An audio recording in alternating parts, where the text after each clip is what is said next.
Welcome to the deep dive. Today we are exploring what might be the single most frustrating part of being human, that huge gap between what we intend to do and what we actually end up doing. It's the ultimate paradox, isn't it? You know you should be working on that big project, but then you look up and realize you've just been scrolling on your phone for an hour. Or you buy the running shoes, you do the meal prep, you are so committed. And 2 weeks later, all that motivation has just vanished. It's gone. It's completely universal. We all make these resolutions, right? Whether it's quitting something destructive like smoking or, I don't know, a video game addiction, Yeah. or even just building a positive habit like hitting the gym. And then our conscious, rational decision just gets steamrolled by our behavior in the moment. And we usually just chalk this up to, a massive failure of willpower. We're always told we just need more discipline. But our source material today, which draws heavily on the work of psychologist Roman Gelperin, it really challenges that idea completely. It argues that willpower, sheer willpower, is actually a pretty insignificant factor in these struggles. Okay, let's unpack this. So if it's not willpower, then what on earth is it? Well, that's our mission today. We want to find the core psychological mechanism that really governs our motivations. We're trying to look beyond just, morality and discipline and really get into the mind's operating system. And that system, that mechanism, is rooted fundamentally in feeling, not logic. We're exploring this powerful, ancient, and often hidden force that determines what we do. An antagonistic force. Yes, a kind of compulsory system that just overrides our best intentions. The sources call it the pleasure unconscious. Okay, so let's start with a couple of classic examples, paradoxes that I think are going to be highly relatable. They really illustrate this internal war. Right. First up, meet Jim, the classic procrastinator. He's got 6 weeks to write a 10-hour paper. He knows he should start. He feels that little bit of guilt. But for almost 6 weeks, he just avoids it completely. And then, hours before the deadline, say it's 3 a.m., 10 hours left, Jim suddenly transforms. Right. He starts writing like a man possessed. He's intense. He's focused, probably running on, I don't know, adrenaline and way too much caffeine. And the second he hits submit, he just feels this wave of ecstatic relief. I think we've all been Jim at 3 a.m. Oh, yeah. Promising a lifestyle change to a deity you don't even believe in. Exactly. He vows, never again, I will never do this to myself again. And yet, He's doomed to repeat the cycle. So this is the paradox, right? If he can find that intense focus at the last minute, why was he totally paralyzed for the 6 weeks before? it shows you that the motivating factor isn't some inherent desire for the work itself. Right. And it's definitely not consistent willpower. I mean, if he had no willpower, he would just fail the paper. Precisely. The fact that he succeeded suggests a completely different engine took over at the last second. Okay, now let's look at Anne-Marie. She signs up for the gym. She's super enthusiastic, goes every single day for 2 weeks. She's even getting results. But then, by week 3, she starts feeling this subtle reluctance. She skips a Monday, tells herself, oh, we'll go Tuesday. Then she skips Tuesday, and pretty soon that gym membership is just a donation to the fitness gods. Anne-Marie explicitly wanted the result, the Mhm. weight loss, Yeah. the health benefits. That desire didn't change. So the question is, what happened? Why did the action become so easy to abandon when the consequence she wanted was still so strong? We need a framework, something to separate what our conscious self wants from what this ancient feeling-based self demands. Right, and to solve these puzzles, the sources force us to see the distinction between 3 different parts of any activity we're thinking about doing. Because most of us, if we're being honest, we kind of confuse what we actually want. Exactly. We confuse the act, the process itself, like sitting down to write or getting on the treadmill, with the result. The long-term consequence, passing the class or slimming down. Precisely. Jim doesn't want the act of writing. He wants the result of graduating.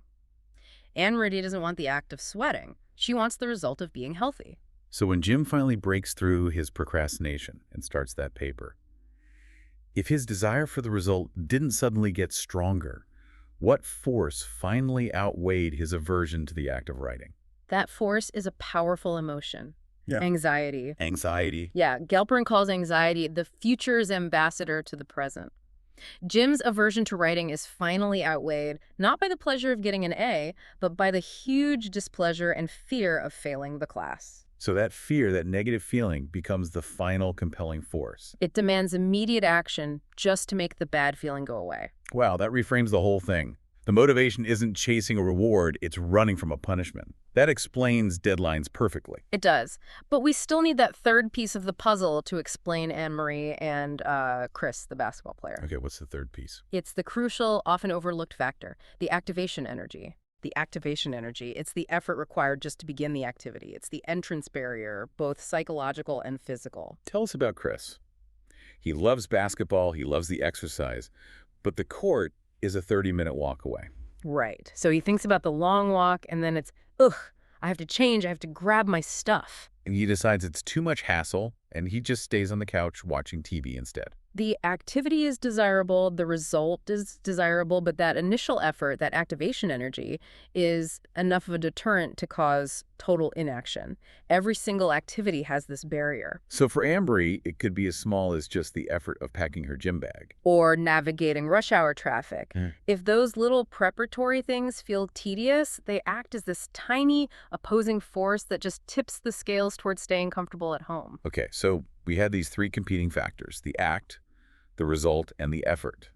Now we need to understand the engine that's driving the conflict between them. The foundation of this whole system is what's called the pleasure principle. The pleasure principle. Yeah, it's the fundamental human compulsion to, quite simply, increase pleasure and reduce displeasure. It's a survival mechanism, and it applies to everything. Okay, I get that. For physical stuff, we eat to get rid of the displeasure of hunger. We find shelter to get away from the cold. But how does this connect to our decisions about work or the gym? It connects everything. Emotions like sadness, anger, guilt, anxiety, they don't just happen in a vacuum. They evoke a real physical displeasure in the body. And so we are compelled to take action to get rid of that unpleasant feeling. If you're angry, you might seek revenge to soothe that burning feeling. If you're anxious about a paper, You act just to eliminate the source of the anxiety. exactly. So the theory here is that feelings aren't side effects of our behavior. They are the very cause of it. And this is the pleasure unconscious, this automatic force that's constantly trying to increase pleasure and relieve displeasure, and it's happening outside of our conscious control. That's it. And this Right. brings us right to why things like addiction and chronic procrastination thrive. It's because pleasure is relative. Okay, let's go back to Jinseo, the Yeah. video gamer. He intends to play for just 15 minutes before homework, Right. but then he plays for 8 hours. Right. If Jinseo knows that the homework will bring him real long-term satisfaction and a good grade, why doesn't that conscious knowledge just win? Why is it so unbelievably hard to stop the game and switch to something less fun? Because switching from a high pleasure state, that hyper-engaging video game, to a neutral or maybe even slightly unpleasant state, like homework, is an overall decrease in pleasure. And the pleasure unconscious is extremely averse to any drop in current pleasure. The resistance Junseir feels isn't just resistance to the homework. It's resistance to the psychological pain of leaving the fun thing. Yes, of abandoning his current source of enjoyment. That makes so much sense. So that means the real key to long-term motivation is finding those truly fulfilling sources of enjoyment. You mentioned higher pleasures. What are those? Higher pleasures are things like intellectual achievement or finishing a huge goal or deep personal connection. They provide lasting, deep satisfaction. They satisfy that human need for competence and growth. Exactly. And crucially, they don't require constant new input like a video game does. The feeling of achievement from finishing a hard paper is so profound, it actually makes those low-level, quick-fix pleasures seem less attractive for a while. So if motivation is really a management system and not just a tank of willpower we can run dry, what practical tools do we have? Yeah. How do we appeal to this pleasure unconscious? The answer has to be in strategically managing the act, the effort, and the result. Okay, where do we start? Well, first, we have to warn against the default strategy people use. Trying to target consequences with guilt or your guilty conscience, it often fails. Because the displeasure just isn't strong enough. That's why they're called guilty pleasures. Exactly. And here's the biggest behavioral trap Gelperin warns about. Do not weigh pros and cons. Wait, that sounds completely counterintuitive. Why shouldn't we use logic to decide what to do? Because your brain rigs the game. Rationalization is a trap that's designed to serve the pleasure unconscious. If you're debating doing something pleasurable but bad for you, your internal logic will almost always find a way to justify the pleasure. I should skip the gym today because I deserve a rest. And I'll be so much more productive tomorrow if I relax now. That logic feels so sound in the moment, but it's totally engineered to support the immediate preference for pleasure. You have to form your conclusions beforehand and just stick to them. Okay, so what is the most powerful strategy then? According to the sources, it's targeting activation energy through environmental control. Controlling your environment. Let's go back to the video gamer. The effort barrier to play is tiny. How do we create a massive barrier to interrupt that cycle? You have to introduce extreme effort. Right, like storing the game 2 miles away in a friend's safe box.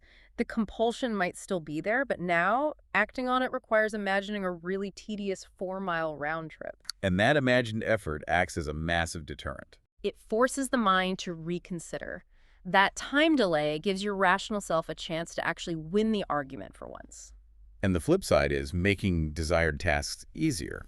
If I want to read more, I should remove all the friction. All of it. Clear your desk, set the book out, put a good lamp there. You remove those tiny deterrents that give the activation energy its veto power. Okay, what about targeting the act itself?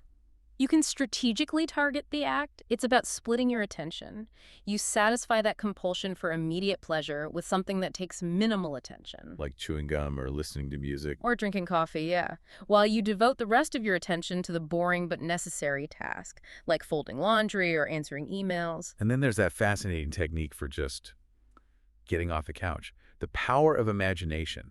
How does just imagining the movement help overcome that inertia? Because the real barrier isn't the physical effort, it's the psychological aversion to starting.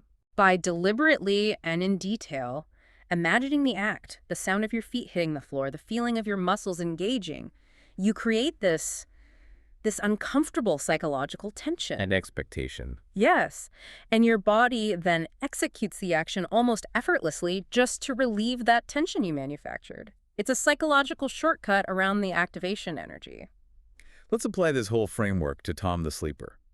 Tom sleeps 11 hours a day. Sleep is super pleasurable. It requires zero activation energy. His bed is right there. And there are no severe negative consequences. But he wants to change. The problem is that Tom's environment is perfectly designed to serve his pleasure unconscious. All his other low-effort pleasures, the TV, reading, his phone, they all happen in his apartment. So it's an easy slide into bed when he gets a little tired. A very easy segue. So the solution is environmental manipulation, same as the gamer. Yes. You have to remove those available low-effort pleasures from the apartment. Get the TV out, remove the easy reading light. It makes the apartment less pleasurable overall. It forces him to seek enjoyment and social interaction elsewhere. And crucially, you advise him to not work where he sleeps. Difficult work causes tiredness, and if the bed is right there, the pleasure unconscious is going to win that battle every time. You make the path to pleasure lead out of the apartment. This really brings the whole deep dive full circle.